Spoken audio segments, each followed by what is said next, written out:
परख संवाद श्रृंखला के इस दूसरे हिस्से में नरेंद्र जी का स्वागत करते हुए हम उनके शोध की उन परतों को खोलने, विचार विमर्श में लाने का प्रयास करेंगे जिसमें प्रतिबंध की पूरी प्रक्रिया को ही एक नवीन राजनीतिक मोड़ दिया है। बहुत दिलचस्प बात नरेंद्र जी ने कहा कि गांधी खुद भी अपने आप में एक क्रांतिकारी थे। ये शोध का विषय है, नए शोधार्थियों को आमंत्रण भी दे रहे हैं अपने उस उत्तर में। और क्रांतिकारियों का संबंध जन चेतना से या गांधीवादी आंदोलन का संबंध जन चेतना से कितना है, इस बात पर भी नरेंद्र जी का भी लगातार शोध जारी है। और उन्होंने बहुत कारगर ढंग से बताया कि क्रांतिकारी और गांधीवादी दर्शन कैसे एक ही साथ एक ही साहित्य में है, इनमें किसी भी प्रकार का वो विशेष अंतर नहीं देखते हैं। हालांकि जो हिस्टोरिकल ट्रेंड रहा है उसमें इस तरह के अंतर को बार बार देखा जाता रहा है। मैं आपको इस बात में रोकना चाहता हूं प्रांजल जी। अगर आप इसी पाठ में अगर ध्यान देंगे तो आप यह भी पाएंगे कि किस तरह से क्रांतिकारी दर्शन का गांधीवादी दर्शन और मूल्यों पर प्रभाव पड़ रहा है। यही नहीं, जनमानस में किस तरह से क्रांतिकारी दर्शन और गांधीवादी दर्शन का मिलन हो रहा है। मैंने अपनी पुस्तक में अगर आपको ये दिखा सकूं कि कुछ पंक्तियां पढ़कर सुनाना चाहता हूं, जिसमें आप पाएंगे कि दोनों के बीच कैसे संबंध है और उससे आप उस बात को और ठीक ढंग से समझ पाएंगे। गांधी अपने बहुत छोटे छोटे कार्यक्रमों से जनता के मर्म को चुनते हैं। वो चरखा है, वो टोपी है, वो शराबबंदी है, गांधी सिंबल, इन सब चीजों को लेकर चुनते हैं। लेकिन ये जरूरी नहीं है कि गांधी जिस समझ के साथ इन विषयों को जनता के सामने ले जा रहे हैं, जनता भी ठीक उसी समझ के साथ रेस्पॉन्ड कर रही है। जनता की अपनी तरह की समझ है और वो समझ हिंसात्मक और अहिंसात्मक की समझ नहीं है। वो उसको समाज में जो चेतना चल रही है उस तरह से लेता है और उसको रिएक्ट कैसे कर रहा है और उसको साहित्य में कैसे ला रहा है। इसका एक उदाहरण देखिए। चरखा पर कुछ लाइनें लिखी हुई हैं। चला दो चरखा हर एक घर में, यह चरख तब तुम हिला सकोगे। हमारे चरखे में ऐसा फन है जो आजकल की मशीन गन है। वो मैनचेस्टर, वो लंकाशायर का जीत इससे किला सकोगे। अब ये जो मशीन गन आ रहा है वो क्रांतिकारी मानस से आ रहा है और कहां आ रहा है? गांधीवादी चेतना में आ रहा है।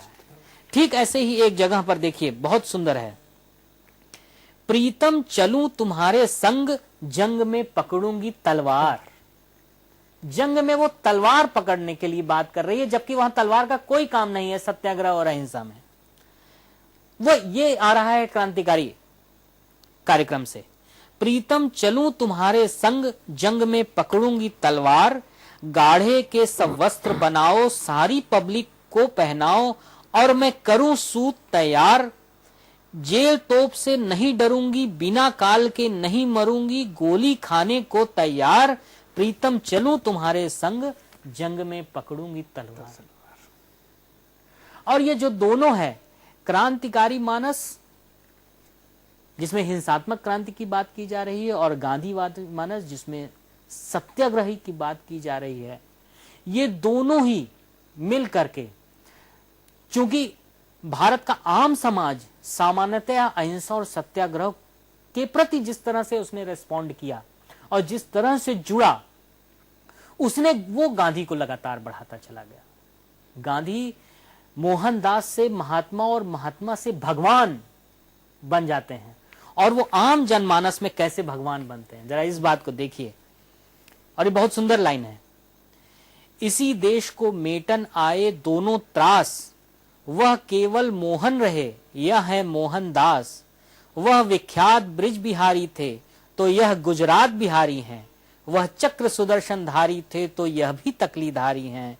वो मथुरा से द्वारका आए थे, यह अफ्रीका रह आए हैं। वह माखन चोर कहाते थे, यह नमक चोर कहलाए हैं।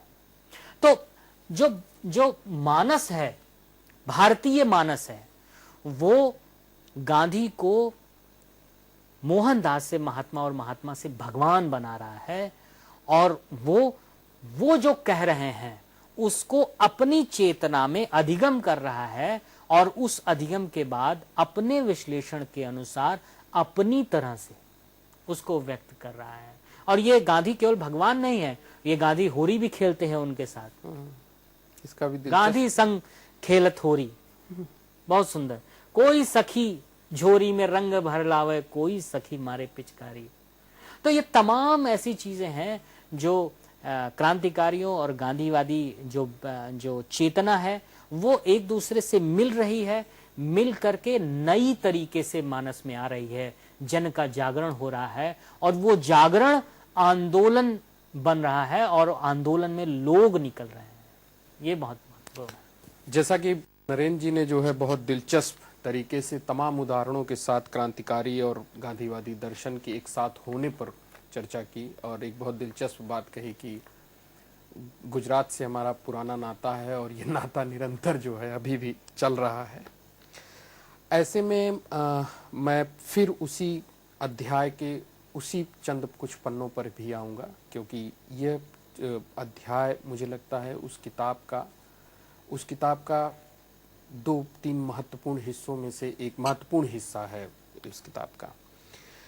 नरेंद्र जी, आप अपनी किताब में ये लिख रहे हैं कि भारतीय राजनीति के एक नए मोड़ पर क्रांतिकारी विचारधारा को देख रहे हैं, जिसमें आपने कहा शामिल किया कि आम जनता के विद्रोह इसमें शामिल हो जाते हैं इन क्रांतिकारी विचारधाराओं को प्रसारित करने के लिए।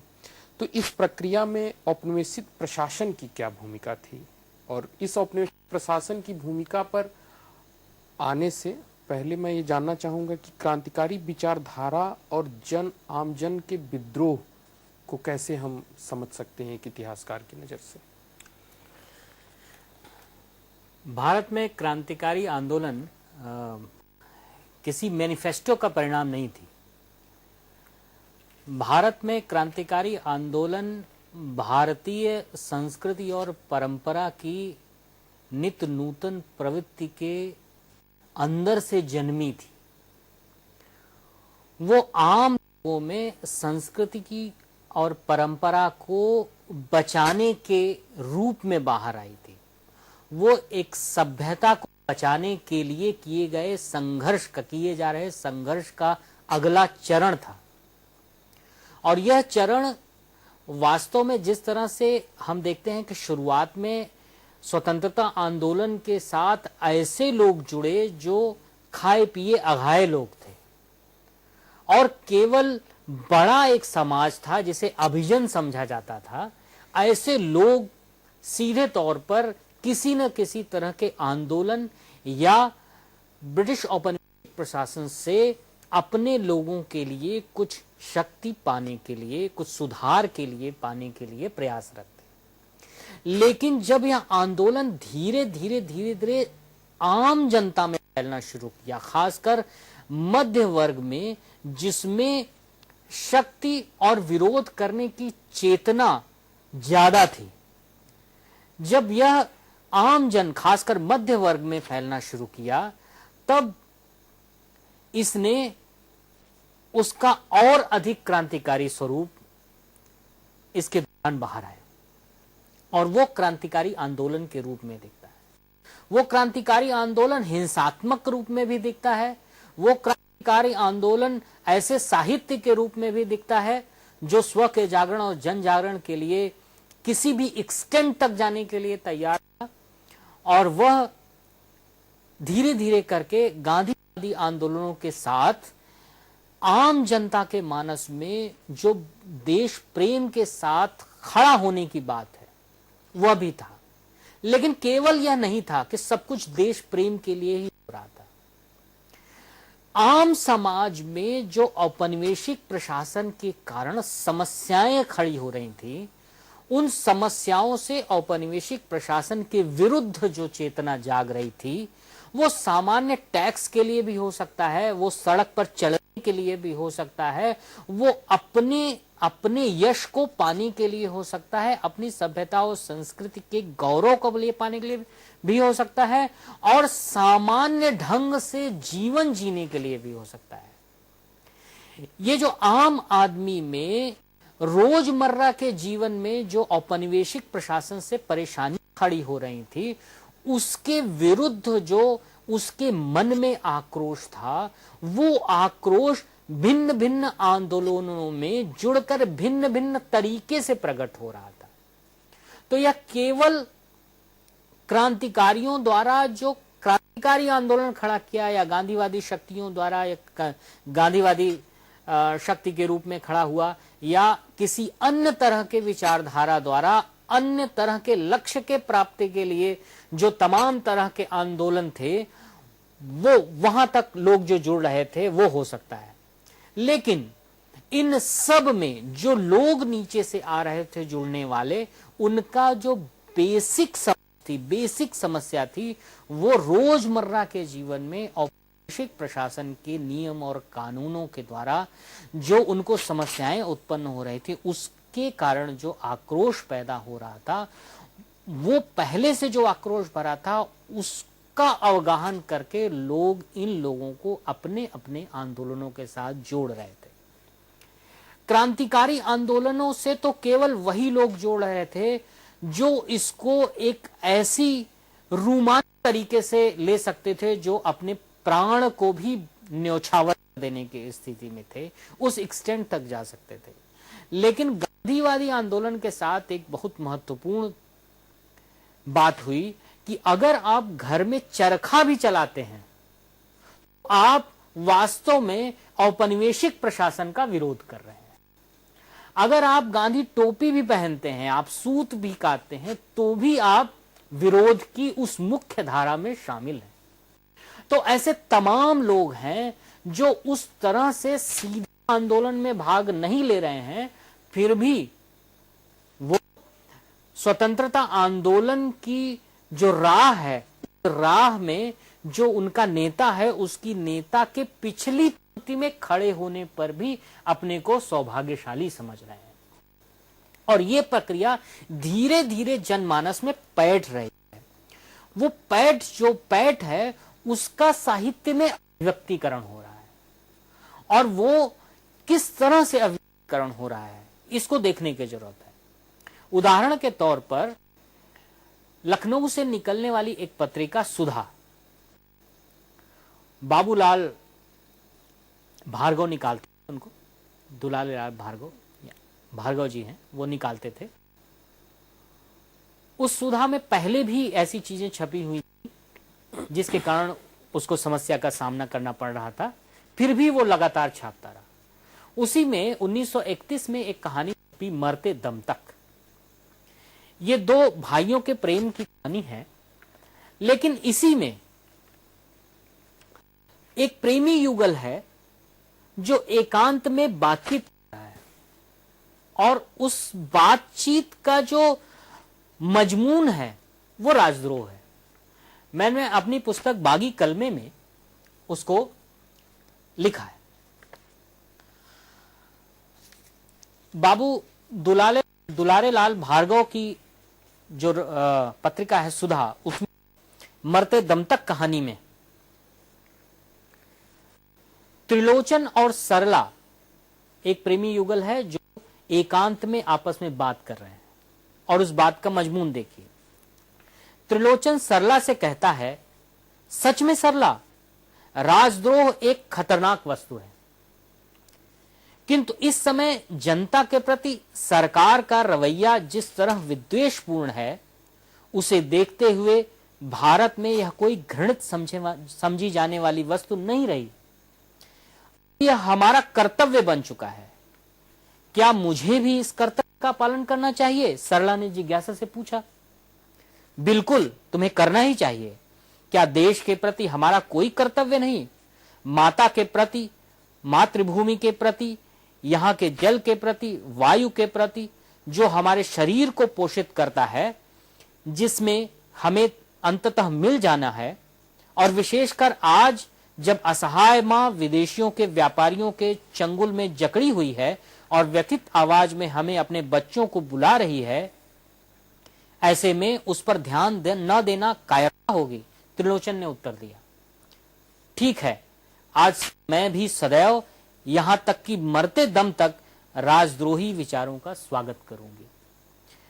तो एक त्रिलोचन और सरला जो प्रेमी युगल हैं, एकांत में वो अन्य विषयक बात नहीं कर रहे हैं, वो उस समय राजद्रोह पर बातचीत कर रहे हैं। और त्रिलोचन सरला को समझाता है कि राजद्रोह क्यों आवश्यक पड़ गया है और सारे समाज में आखिर ये राजद्रोह की भावना किस तरह से पसर रही है। और अंत में वो महिला, वो भी राजद्रोही विचारों का स्वागत करती है और आगे मरते दम तक राजद्रोही विचारों से जुड़ी रहने के लिए तैयार है। ये वो युवा के बीच में है जिनके अंदर राजद्रोह पसर गया है। ये राजद्रोह केवल युवाओं में नहीं पसरा है, वो आम जन में पसर गया है। उन्नाव के एक व्यक्ति हैं गया प्रसाद भारतीय, वो एक पैम्फलेट निकालते हैं जिसका नाम रखते हैं शीर्षक रण निमंत्रण। आप पूरे रण निमंत्रण को आप पढ़ेंगे तो आप देखेंगे कि सामान्य चीजें जैसे टैक्स नहीं देना है, वो ये भी कहता है उस रण निमंत्रण में कि चाहे जितना आपसे मांगा जाए, हमको तो भूखे मर जाना है, अगर हम टैक्स देंगे भी तो नहीं भी देंगे, इससे बेहतर है कि हम टैक्स नहीं दें। तो ऐसी तमाम चीजें जिसमें आम लोग रोजमर्रा के जीवन में परेशान हैं, राजद्रोह की भावना ऊपर से लेकर के नीचे तक पसर रही है। एक पैम्फलेट है गुलाम संतानों के नाम पुरखों की चिट्ठी, उसमें बहुत अच्छे ढंग से दिखाया है कि स्वर्ग में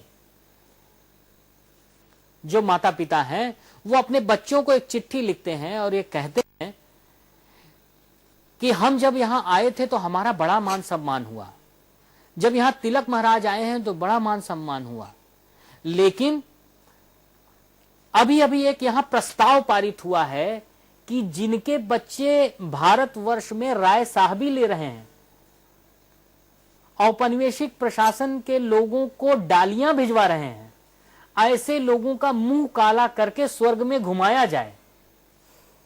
तो बच्चों, तुम वहां ऐसा काम मत करो कि हमको यहां पर मुंह काला करके घूमना पड़े।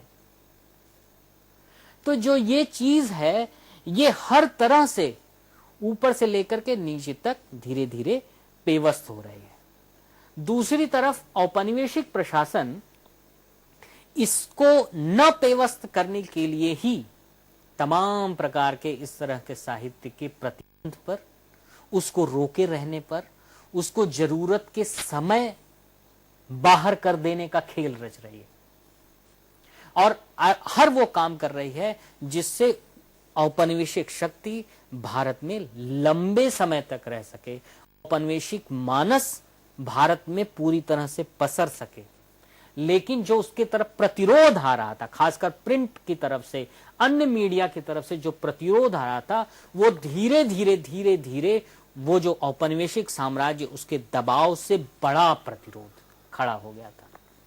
और वो ये समझ रहे थे कि एक दिन जब भारत का सच्चा इतिहास लिखा जाएगा तो ऐसे लोग जो जन जागरण में शामिल हैं, उनका नाम इतिहास में जरूर आएगा। वर्तमान कानपुर का अखबार है, वो जब बंद कर रहा है अपना अखबार, तो वो लिख रहा है कि जब भी भारत का इतिहास लिखा जाएगा तो वर्तमान की यह हानि जरूर लिखी जाएगी। मुझे खुशी है कि वर्तमान और उसके जैसे पत्रों की हानि को मैं अपनी किताबों में दर्ज कर सका।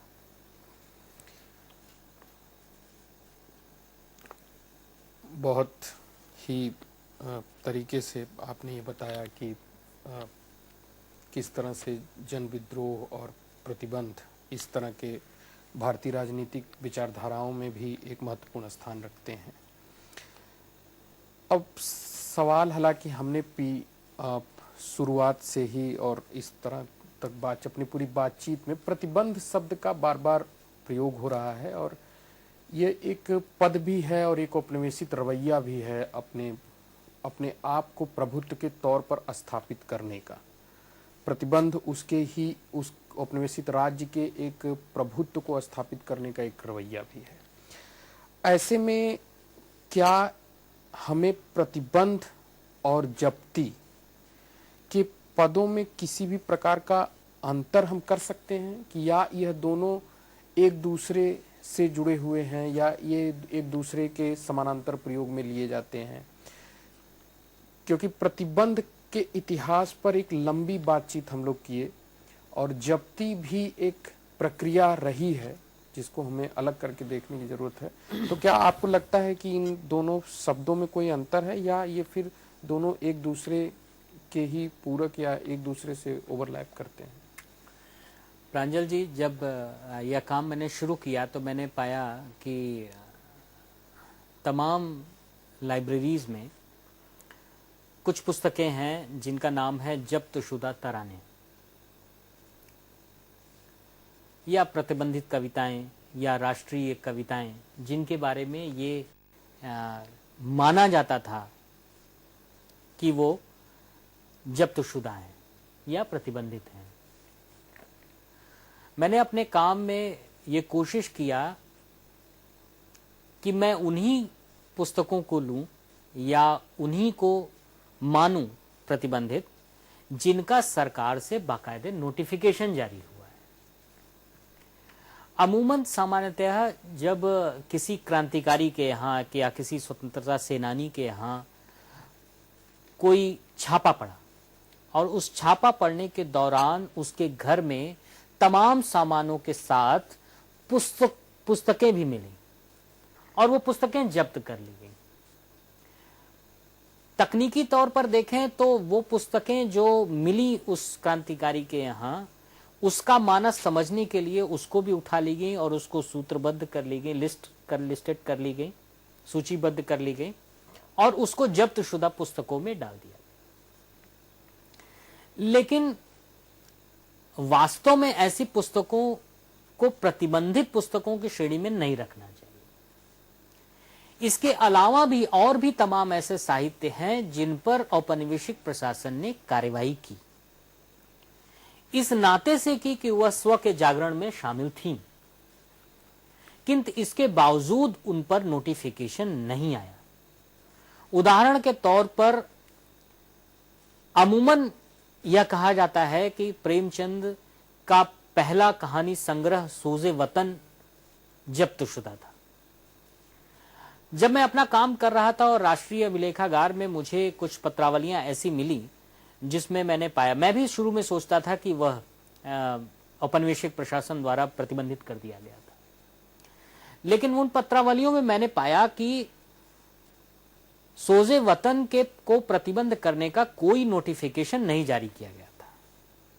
हाँ, यह सच जरूर है कि सोजे वतन के आने के बाद प्रेमचंद से पूछताछ की गई थी। उस समय वो नवाब राय के नाम से लिखते थे।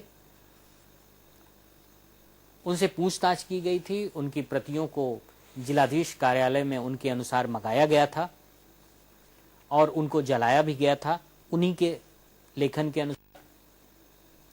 लेकिन वह केवल कार्यवाही तक सीमित रहा। उसका प्रसरण रोक देने की बात है और जहां तक उनके द्वारा लिखे गए सफाई पत्र से पता चलता है कि वह प्रसरण रोक देना सरकार की तो इच्छा थी, लेकिन साथ के साथ स्वैच्छिक भी था। जो दबाव नवाब राय के ऊपर आया, प्रेमचंद के ऊपर आया, उस दबाव के बाद सोजे वतन को रोक देना, उसका प्रकाशन और उसके बाद वितरण रोक देना, यह स्वैच्छिक हो गया। तो इसको इस तरह से नहीं कह सकते कि औपनिवेशिक प्रशासन ने उस पुस्तक को प्रतिबंधित किया है। तो तकनीकी तौर पर सोजे वतन प्रतिबंधित नहीं थी, इसलिए क्योंकि उसके प्रतिबंध का कोई नोटिफिकेशन नहीं था। क्योंकि बैनिंग के लिए चाहे वो 124A के अंतर्गत की गई हो, चाहे 153A के अंतर्गत की गई हो, चाहे वो 1908 के इंसाइटमेंट टू ऑफेंस के अंतर्गत की गई हो, चाहे वह 1910 के एक्ट के अंतर्गत की हो, चाहे डिफेंस इंडिया रूल के अंतर्गत की गई हो, चाहे 99A के अंतर्गत की गई हो, चाहे 295A के अंतर्गत की गई हो, और चाहे 1931 के इमरजेंसी पावर एक्ट के तहत की गई हो। इन सभी एक्ट के अंतर्गत जो भी पुस्तकें प्रतिबंधित हुई हैं, उसका नोटिफिकेशन भारत सरकार ने, उस समय की भारत सरकार ने निकाला था। तो जिन जिन का नोटिफिकेशन निकला है उनको प्रतिबंधित मानना चाहिए, क्योंकि जब्ती में दोनों ही चीजें, जैसे कि मैंने बताया, किसी के यहां छापा पड़ा और पुस्तक मिल गई और उसे सूचीबद्ध किया तो वो भी जब्त है, लेकिन वो प्रतिबंधित नहीं है, वो बैंड नहीं है। तो इन दोनों में इस तरह से अंतर करना चाहिए, और प्रतिबंधित साहित्य में खासकर उस साहित्य को लेना चाहिए जिनका नोटिफिकेशन हुआ है। यह एक पदों को लेकर के जो है बेसिकली लीगल टर्म को लेकर के एक विचार विमर्श होना चाहिए, और समाज विज्ञान से लेकर के इतिहास, एंथ्रोपोलॉजी, कि वो कैसी भाषा का प्रयोग कर रहे हैं या वो किस भाषा के अंतर्गत अपने आप को रखते हैं, इस तरह का एक लीगल टर्म और आम फहम के टर्म में अंतर होता है।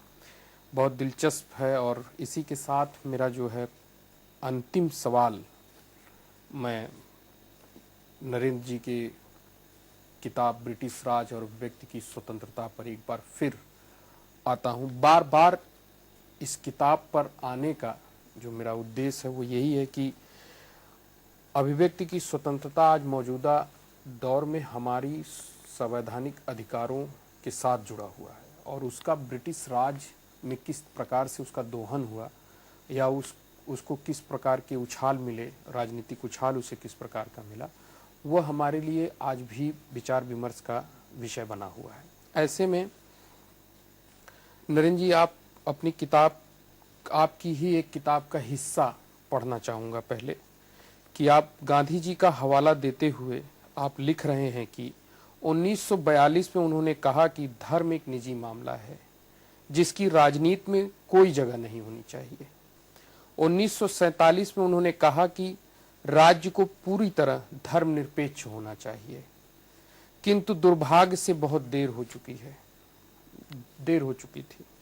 राष्ट्रवादी शक्तियों के द्वारा सांप्रदायिकता के विरुद्ध प्रारंभ से निर्णायक दूरी बना पाने में दृढ़ इच्छा की कमी हुई, और बाद में सांप्रदायिक शक्तियों द्वारा प्रचारात्मक साहित्य पर भरपूर प्रयोग करते हुए समाज को अलगाव के लिए मानसिक रूप से तैयार किया गया। नेताओं ने मिलकर देश को बांट दिया, जनता ने इसे नियति के रूप में स्वीकार किया। क्या आप यहाँ अपने इस पैराग्राफ में, अपने इस भाग में ये मानते हैं कि विभाजन के कारण में नेता, सांप्रदायिकता और राष्ट्रवादी दुश्वारियों ने मिलकर जनता के लिए विभाजन जैसे बड़े फैसले को उनकी नियति से जोड़ दिया? प्रांजल जी, ये बहुत महत्वपूर्ण प्रश्न है जो औपनिवेशिक काल से लेकर के आधुनिक काल तक जुड़ता है। जैसे मैंने बताया कि भारतीय इतिहास में स्वतंत्रता संघर्ष की समझ को एक रेखीय तरीके से समझने की कोशिश की गई, ठीक उसी तरह सांप्रदायिकता के प्रश्न को भी एक रेखीय तरीके से समझने की कोशिश की गई, जो सर सैयद अहमद खां से लेकर शुरू की जाती है, और बाद में वो हिंदू महासभा की शुरुआत से लेकर के आगे आर्य समाज, और फिर उन दोनों के झगड़े, और उससे लेकर के आगे धीरे धीरे करके आगे बढ़ता है, और अंत में जिन्ना से होते हुए विभाजन तक जाता है। पूरे सांप्रदायिक साहित्य के, ऐसा साहित्य जो प्रतिबंधित था, ऐसा साहित्य पढ़ने के बाद मैंने पाया कि, और मैंने ठीक आरोप लगाया है, मुझे लगता है कि राष्ट्रवादी शक्तियों पर,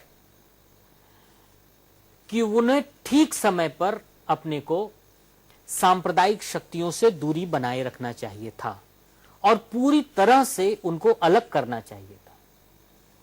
अपनी जरूरतों के लिए उन्होंने सांप्रदायिक शक्तियों को राष्ट्रीय आंदोलन के साथ जोड़ा। जब तक वह सांप्रदायिक शक्तियां राष्ट्रीय आंदोलन से अपने आंदोलनों को बढ़ाने के लिए ताकत ग्रहण करती रहीं, तब तक तो ठीक था। जैसे ही उनको लगा कि राष्ट्रीय आंदोलन उनकी इच्छाओं को पूरा नहीं कर सकता, वो शक्तियां, सांप्रदायिक शक्तियां राष्ट्रीय आंदोलन से अलग हो गई। 1911 से 1920 का जो समय है, ये बहुत कुछ समझने की दृष्टि से देता है। इसके ठीक पहले अगर हम जाएं, 1905 में स्वदेशी और बंग भंग वह समय है जिसमें सांप्रदायिक प्रश्न भारत में लोकल छिटपुट जो घटनाएं हैं उससे निकल करके देश का प्रश्न बन जाता है। इसलिए क्योंकि वो पहला राजनीतिक प्रश्न था जिस पर हिंदू और मुसलमान के बड़े वर्ग अलग अलग हो गए। मुसलमानों का एक बड़ा वर्ग बंग भंग के साथ नहीं आया क्योंकि उसको बंग भंग में अपना लाभ दिख रहा था। और उस समय जो घटनाएं घट रही थी, हिंदू और मुसलमानों के बीच लोकल लेवल पर जो घटनाएं घटी, खासकर स्वदेशी को बढ़ाने को लेकर के लोकल बाजारों में जो घटनाएं घटी, उसकी सूचना जब देश के अन्य भागों में मिली और तब देश के अन्य भागों में इस तरह की अलगाव की बातें तेजी के साथ फैलना शुरू हुई। और 1911 से 1920 के दशक में, जो दशक हिंदू और मुसलमान एकता का सबसे बड़ा दशक माना जाता है पूरी शताब्दी में, मैं कहूं,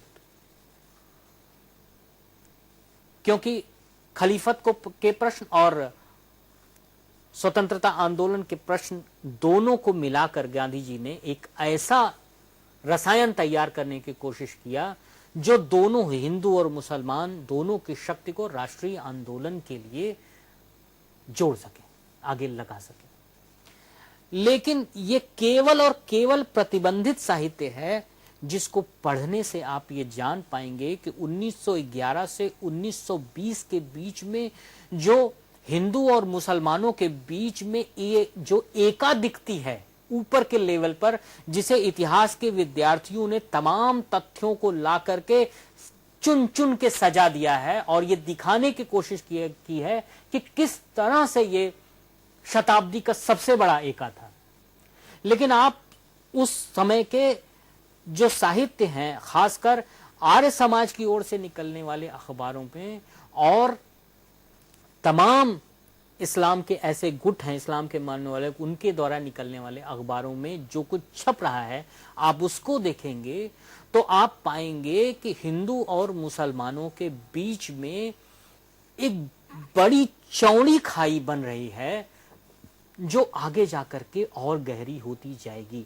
एक इंटर करंट है, कम्युनल इंटर करंट, आप बहुत साफ पढ़ सकते हैं उसी दौर में जिस दौर को यह कहा जाता है कि यह बहुत बड़ा एका का दौर है।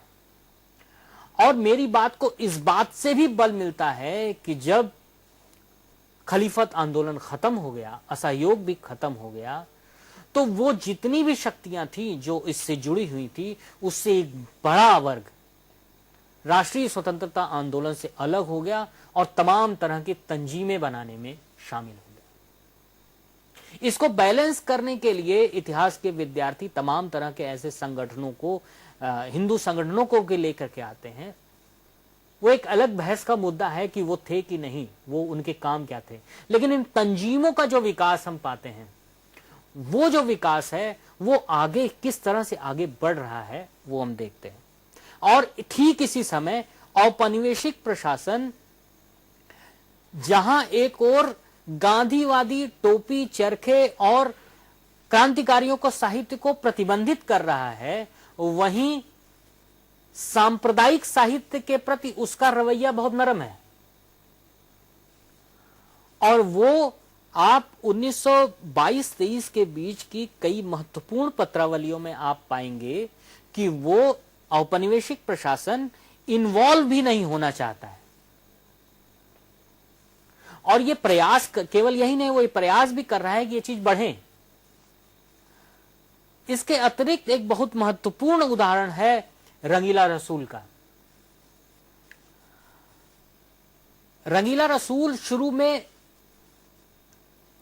उर्दू भाषा में, गुजराती भाषा में, अन्य भाषाओं में रहती है। तब तक किसी को कोई प्रॉब्लम नहीं। ये आती है 1911 से 1920 के ही दशक में आती है और बहुत शुरुआती वर्षों में आती है। लेकिन इस पर समस्या तब शुरू होती है जब ये हिंदी में आ जाती है, और हिंदी में आने के बाद इसका बहुत तेजी से विरोध शुरू होता है, और इस विरोध में उसका प्रकाशक राजपाल को मार दिया जाता है। और मार देने के बाद पूरा एक वर्ग प्रशासन पर दबाव बनाता है कि इसको लेकर, खासकर सांप्रदायिक विषयों को लेकर कानून बने, और अंत में 295A के रूप में वो कानून आता है। लेकिन रंगीला रसूल के झगड़े में जो पार्टियां होती हैं, इनमें कौन लोग हैं जो रंगीला रसूल के लिए जो राजपाल को मारने वाला है उसके पक्ष में जो लड़ रही हैं, या रंगीला रसूल के प्रकाशक को सजा हो जाए इसके लिए जो लड़ रही हैं, उनमें वो तमाम लोग हैं जिन्हें राष्ट्रवादी कहा जाता था, जो राष्ट्रवादी आंदोलनों में शामिल थे। उसमें जिन्ना और इकबाल जैसे भी लोग हैं। तो ये वो कौन लोग हैं जो भारतीय स्वतंत्रता आंदोलन के साथ साथ चल रहे हैं, और स्वतंत्रता आंदोलन के, चाहे वो क्रांतिकारी हों और चाहे वो गांधीवादी आंदोलन हैं, ये लोग ऐसी सांप्रदायिक शक्तियों से दूरी बना पाने में अक्षम साबित हो रहे हैं, और इनको मंच मिल रहा है राष्ट्रीय आंदोलन का, और इससे ये बड़े से बड़े होते जा रहे हैं। और इनकी जब बात समाज में जा रही है तो बहुत तेजी के साथ फैल रही है, और ये दोनों ही तरफ से आ रहा है, हिंदुओं की तरफ से भी आ रहा है, मुसलमानों की तरफ से भी आ रहा है, और बहुत बहुत ताकत के साथ आ रहा है। मैं आपको अपनी किताब उपनिवेश, अव्यक्ति और प्रतिबंध से कुछ सुनाता हूं कि क्या हो रहा है। इलाहाबाद से प्रकाशित होने वाला पत्र मदारी अपने एक अंक बिछौने पर से लिखता है कि लेखक सोते हुए एक सपने की बात करता है। इस सपने में वह 7वें आसमान पर एक चटाई पर बैठे हुए अल्लाह का जिक्र करता है और कहता है कि आर्य देश में काफिर मिस्टर अल्लाह का अपमान कर रहे हैं, वे उनके मानने वालों के घरों को जला रहे हैं। अल्लाह मियां काफी चिढ़े हुए लग रहे हैं और कहा कि मुसलमानों को आर्यों से दूर रखे, नए नेता बनाओ, क्योंकि जिन्ना व शौकत अली में अब विश्वास नहीं रहा, क्योंकि ये भी कभी कभी शांति की बात करने लगते हैं। आर्यों के विरुद्ध राजा महमूदाबाद और हैदराबाद के नवाब को उत्तेजित करो। यह कहकर अल्लाह मियां सोने चले गए। आगे लिखता है लेखक, अल्लाह मियां की डॉक्टरी जांच की आवश्यकता बताते हुए कहता है कि वैज्ञानिकों के एक दल को अल्लाह मियां के स्वास्थ्य की जांच कर देखना चाहिए कि वाद्य यंत्रों की झनकार की कितनी तीव्रता उनके हृदय पर क्या असर करती है। क्या शंख एवं घंटियों की ध्वनि उनके लिए नुकसानदायक है, और क्या मुहर्रम के ड्रम उन्हें कोई कष्ट नहीं पहुंचाते हैं। ये एक तरफ का वर्जन है। दूसरी तरफ क्या कहा जा रहा है? दूसरी तरफ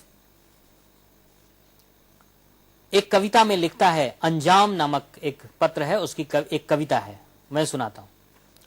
तुम इस्लाम के शेरों को जगा रहे हो, क्या तुम गौरी और अब्दाल के आक्रमणों को भूल गए? हम तुम्हें फिर से गोरी और अब्दाल बनकर दिखा सकते हैं। हिंद हमारा है और इसे हमने बल से जीता है।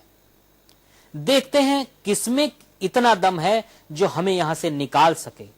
तुम 700 साल तक हमारे गुलाम रहे हो, अगर तुम भूल गए हो तो हम तुम्हें तुम्हारा इतिहास दिखा देंगे। ये जो विचार है, जिसमें जो इस स्तर पर जाकर के किसी समाज के सबसे बड़े जो मान्यता प्राप्त लोग हैं उनके बारे में कहा जा रहा है, या एक पूरा समाज है जो ये मानता है कि इस भारत पर उसका हक है, क्योंकि 700 सालों तक उसकी पूर्वजों ने राज्य किया है, और अगर कुछ हुआ तो वो इस शक्ति में है, इस ताकत के साथ बाहर आ सकता है कि वो उनका इतिहास उनको दिखा सकता है। ये जो इंटरकरेंट चल रहा है वो धीरे धीरे करके के एक बड़ा रूप ले रहा है, और राष्ट्रवादी नेताओं द्वारा सांप्रदायिक शक्तियों को अपने मंच से स्पष्ट रूप से दूर न करने का आगे परिणाम यह हुआ कि वो धीरे धीरे एक बड़ी जनता की आवाज बनते चले गए, और उस बड़ी जनता की आवाज और इस तरह के साहित्य ने दोनों ने मिल करके एक ऐसी परिस्थिति उत्पन्न कर दी जिसमें एक वो समय था जब बंग भंग के लिए पूरा देश खड़ा होने के लिए स्थिति में था। 1947 में विभाजन हो जाता है और देश में कोई उस तरह का आंदोलन नहीं चलता है जैसा बंग भंग में होता है। इसीलिए मैं कह रहा हूं कि नेताओं ने मिल करके देश को बांट लिया, और इन लोगों की ही मैं उन शक्तियों के प्रति क्यों आरोप लगाऊं जिनका काम ही वही था। मैं तो उन लोगों पर आरोप लगाना चाहूंगा जिनका काम था कि ऐसी शक्तियों को वो दूर रखें जो बाद में भारतीय समाज के विभाजन का कारण बन सकते थे। इसी विचारों के चलते मैंने लिखा, और ये संभवतः इसी कारण भारत का विभाजन उसकी नियति बन गई। बहुत ही ऐतिहासिक तरीके से और इमोशनल और तथ्यात्मक तौर पर आपने इस बात को रखा। परख पर इस लंबी बातचीत के लिए मैं नरेंद्र शुक्ल जी का बहुत आभारी हूं। उन्होंने बहुमूल्य समय दिया। परख की इस बातचीत को देखते हुए आप परख को सब्सक्राइब जरूर करें और शेयर करें परख को। और ये लंबी बातचीत, मुझे पूरी उम्मीद है कि नरेंद्र जी की बातचीत, नरेंद्र जी का किताबों का बार बार हवाला देना और इनके शोध का जो विषय है प्रतिबंधित, इस पर अभी बहुत तमाम शोध होने की गुंजाइश नरेंद्र जी खुद जाहिर कर रहे हैं। जैसे मसलन एक मैं एग्जांपल दूं तो गांधी का अपने आप में क्रांतिकारी होना, या फिर गांधी के विचारों को किस प्रकार से जनमानस में जब वो प्रवेश कर रहा है तो उसके स्वर में किस प्रकार के क्रांति और अहिंसा और हिंसा जैसे मूल्य एक दूसरे से घुल मिल जाते हैं, एक दूसरे से गुथे हुए हैं। ऐसे ही इन्हीं सवालों और विचार विमर्श के साथ आज परख पर इस कार्यक्रम की समाप्ति, और लास्ट में मैं यही कहूँगा कि गुफ्तगू बंद ना हो, बात से बात चले। बहुत बहुत धन्यवाद। बहुत बहुत धन्यवाद प्रांजल जी, बहुत बहुत धन्यवाद।